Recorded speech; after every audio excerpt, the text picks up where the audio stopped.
Hey guys, let me give you a scenario, right? Your spouse keeps leaving their clothes on the bedroom floor.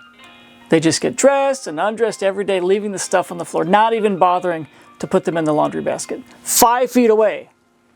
Well, it doesn't seem to bother them, but it certainly bothers you. You bring it up to them and they promise to never do it again. They promise to do better, but they never seem to follow through. You bring it up with them again and they get a little bit defensive and they give you some excuse. And in the end, you end up picking up their clothes off the floor once again. You bring it up a couple more times and you quickly get the impression that they are not interested in changing their behavior. Well, what are your options? Option 1, maybe if you nagged them enough, maybe picking up the clothes will be easier than putting up with you. Okay, what about option 2?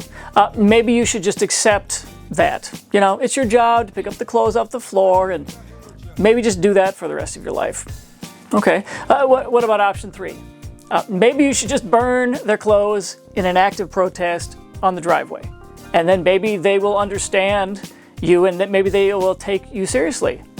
Okay, what about option 4? Maybe breakup or divorce is on the table. After all, they don't really care about you, do they? Have you noticed how the longer I keep talking, the worse the options get? But hey, this is the way that resentment works. Choosing to live with somebody means that they get to make choices for you about your personal space. Time, money, sometimes even often other things. And these things will often make you feel resentful, vulnerable, desperate, frustrated, maybe even fill you with rage. Well, what do you do? Well, let's talk about this. The problem is with all of these options, or some version of them, basically it's the same thing. You're trying to convince them to do something that they're not wanting to do.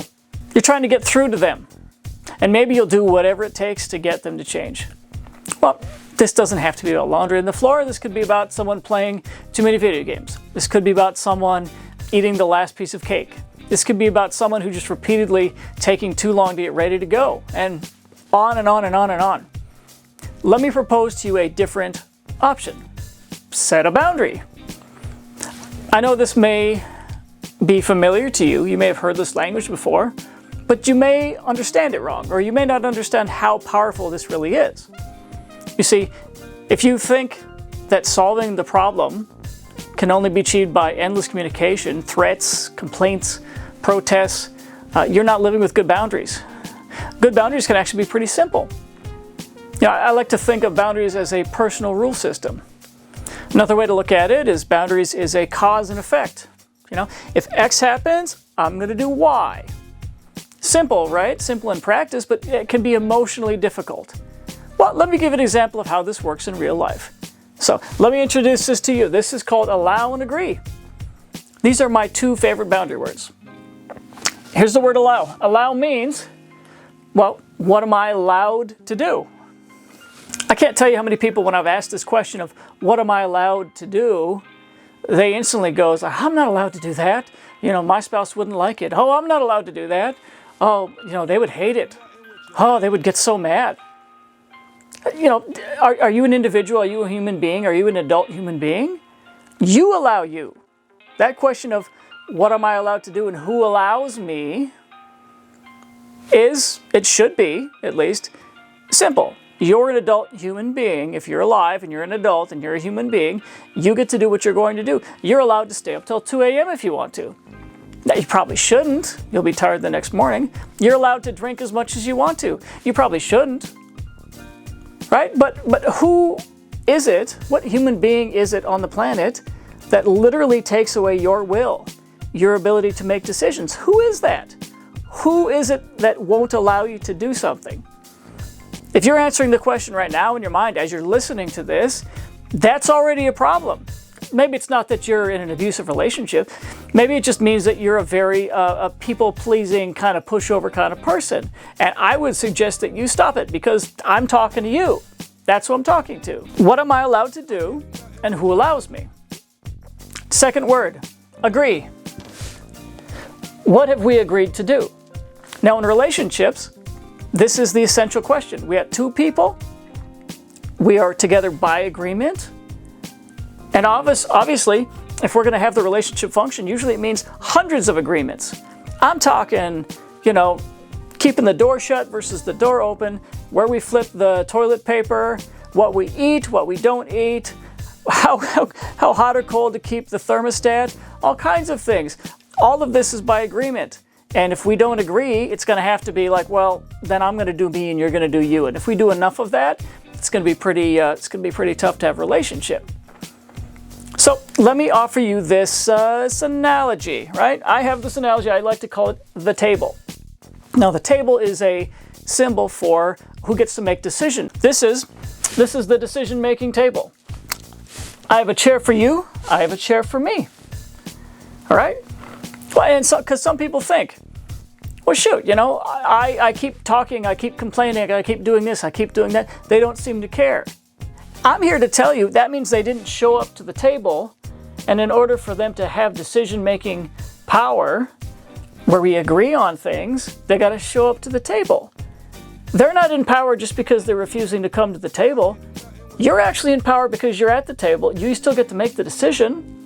They don't get to just void your decisions. That's not how this works. And if you allow that, think about this. You're sitting here at the table. While they're just doing whatever, you're the lonely one. You're the one who feels like you're just waiting for them to come to the table. I'm here to say, you're at the table. You get to make the decision.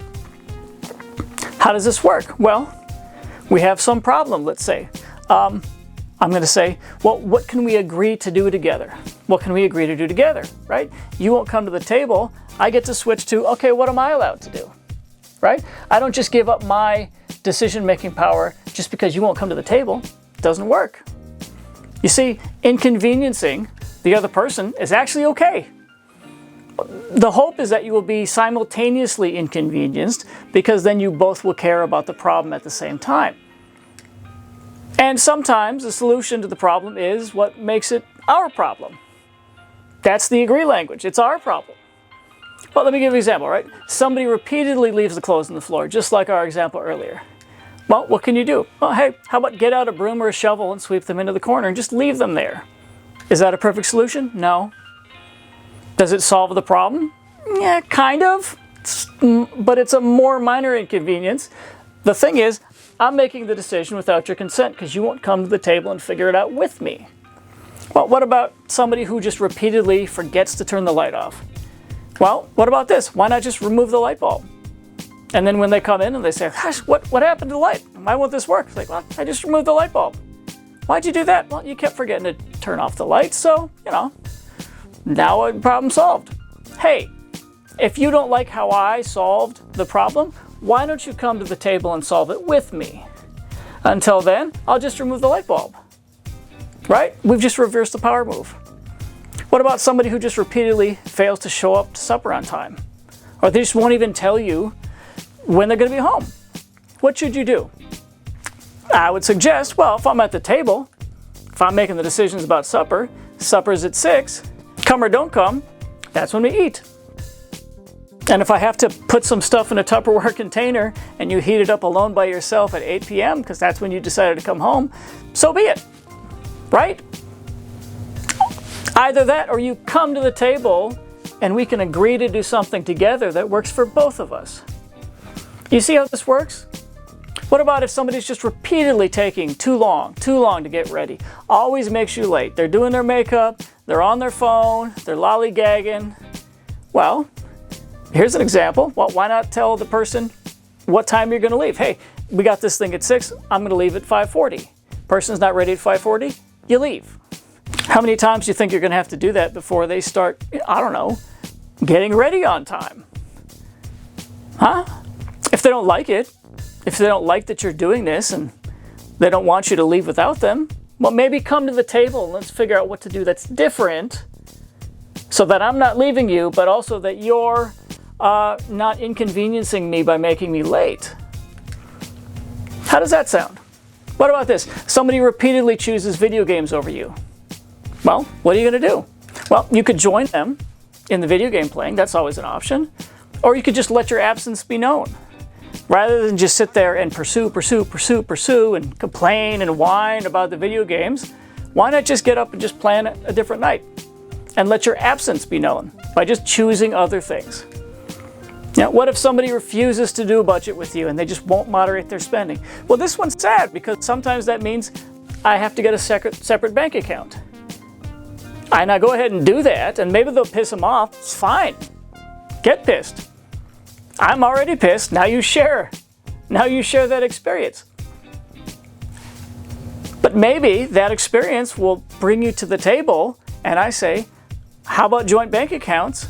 But I need a budget first. I need a budget first. Do you see how this works? Oh, thoughtful husband, you're being so mean. You're being so passive-aggressive.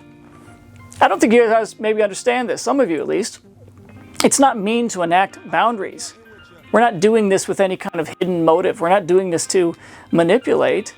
It's either we decide together or I'm allowed to do what I want to do. What other options are there? Do I just not make decisions? Do I just kind of like pick up things and create resentment? How is that healthy? That's not good. Isn't it mean to leave your clothes on the floor? Isn't it mean to not discipline yourself into turning the lights off? Isn't it mean to just expect that supper is just going to happen whenever you happen to show up? Isn't it mean to make your spouse constantly late for everything and inconvenience not only your spouse but whoever's expecting you on the other end? Isn't that mean? How about both of us communicate effectively and we make some agreements together? And if you won't, I will. I'm Thoughtful Husband, and I hope I've been helpful. Love you guys. Take care.